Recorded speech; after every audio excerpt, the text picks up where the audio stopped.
ஐக்கிய ராஜ்யத்தின் வட அயர்லாந்தில் நடந்து வரும் பயங்கரவாத கலவரங்களுக்கு மத்தியில் மனிதநேயத்தின் முகவரியாக ஒரு இந்திய யுவதி மாறியுள்ளார். வன்முறையால் தங்கள் வீடுகளுக்குள் முடங்கி கிடக்கும் நூற்றுக்கணக்கான குடும்பங்களுக்கு இலவசமாக உணவு மற்றும் அத்தியாவசிய பொருட்களை வழங்கி உலகளாவிய ரீதியில் பாராட்டுக்களை பெற்று வருகின்றார். பெல்ஃபாஸ்ட் நகரில் மார்க்கெட்டிங் துறையில் பணிபுரியும் 23 வயதான ருச்சிரா ரங்கபிரசாத் என்ற இந்திய யுவதியே இந்த செயலை மேற்கொண்டு வருகின்றார். கடந்த சில நாட்களாக பெல்ஃபாஸ்ட் நகரில் குடியேற்றவாசிகளுக்கு எதிராக தீவிர கலவரங்கள் வெடித்துள்ளன. முகமூடி அணிந்த வன்முறை கும்பல்கள் வீதிகளில் நடமாடுவதால் உள்ளூர் மக்கள் மற்றும் வெளிநாட்டவர்கள் வீடுகளை விட்டு வெளியே வர மரண பயத்தோடு இருக்கின்றனர். கடைகள் அனைத்தும் மூடப்பட்டு ஆன்லைன் டெலிவரி சேவைகளும் முற்றாக முடங்கியுள்ளன. இந்த இக்கட்டான சூழ்நிலையில்தான் கடந்த புதன்கிழமை ருச்சிரா தனது சமூக வலைதளத்தில் ஒரு குறுகிய வீடியோவை பதிவிட்டுள்ளார். என்னால் முடிந்த உணவை நான் சமைக்க தயாராக இருக்கின்றேன். பசியோடு இருப்பவர்கள் யாராக இருந்தாலும் என் வீட்டிற்கு வந்து உணவை வாங்கி செல்லலாம் என்று அவர் கூறியிருந்தார். ருச்சிராவிடம் சொந்தமாக வாகனம் எதுவும் இல்லை.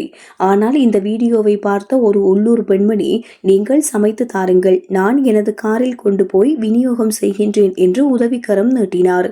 இவர்கள் இருவரும் இணைந்து வெளியிட்ட அடுத்த வீடியோ சமூக வலைதளங்களில் காட்டுத்தீ போல பரவியது. அடுத்த சில மணித்தியாலங்களிலேயே இந்த மனிதாபிமான முயற்சி ஒரு பெரும் இயக்கமாக மாறியது. பசியோடு இருந்த மக்கள் உணவை மட்டுமன்றி தங்களுக்கு தேவையான அத்தியாவசிய பொருட்களையும் கேட்க தொடங்கினர்.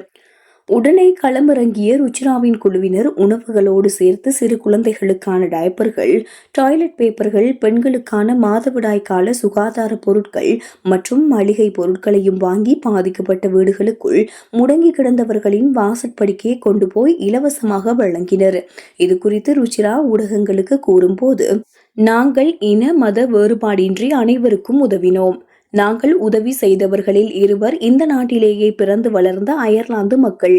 இதில் ஒரு மாற்றுத்திறனாளி வயோதிப பெண்மணி கடைகள் மூடப்பட்டதால் உணவின்றி தவிப்பதாக கூறி அழுதார்.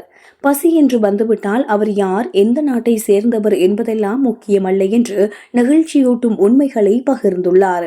மனிதாபிமான செயற்பாட்டில் ருச்சிரா ஈடுபட்டிருந்த நிலையில் அவரின் வீட்டுக்குள் கொள்ளையன் புகுந்து பரபரப்பை ஏற்படுத்தியுள்ளார். இந்நிலையில் ருச்சிரா நண்பர்கள் விரைந்து செயற்பட்டு அவரை காப்பாற்றியுள்ளனர்.